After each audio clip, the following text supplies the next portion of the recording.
Smokes, look at that. Now that's a twisted up wrench. Oh dear.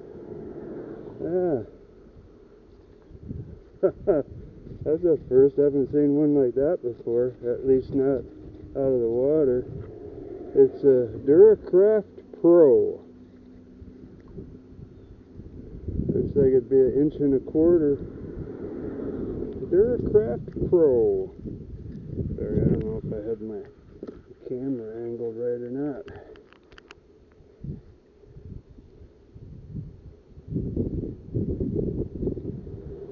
Yeah, 1.25 inches. Look at that. That's a keeper. That's a keeper.